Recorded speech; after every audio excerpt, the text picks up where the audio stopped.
প্রিয় ভাই বোনেরা, কয়েকদিন আগে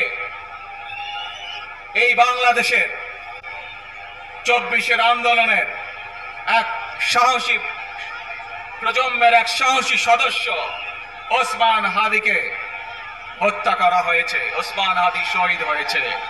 প্রিয় ভাই বোনেরা, ওসমান হাদি চেয়েছিল এই দেশের মানুষের জন্য গণতন্ত্র প্রতিষ্ঠিত হোক, এই দেশের মানুষের গণতান্ত্রিক অধিকার প্রতিষ্ঠিত হোক, এই দেশের মানুষ তাদের গণতান্ত্রিক এবং অর্থনৈতিক অধিকার ফিরে পায়। আজ 24-এর আন্দোলনে যারা শহীদ হয়েছেন, ওসমান হাদি সহ 71-এ যারা শহীদ হয়েছেন, বিগত স্বৈরাচারের সময় বিভিন্নভাবে খুন গুমের শিকার হয়েছেন, এই মানুষগুলোর রক্তের ঋণ যদি শোধ করতে হয়, আসুন আমরা আমাদের সেই প্রত্যাশিত বাংলাদেশ গড়ে তুলব, যেখানে আমরা সকলে মিলে কাজ করব, যেখানে আমরা সকলে মিলে আমাদের প্রত্যাশিত বাংলাদেশকে গড়ে তুলব।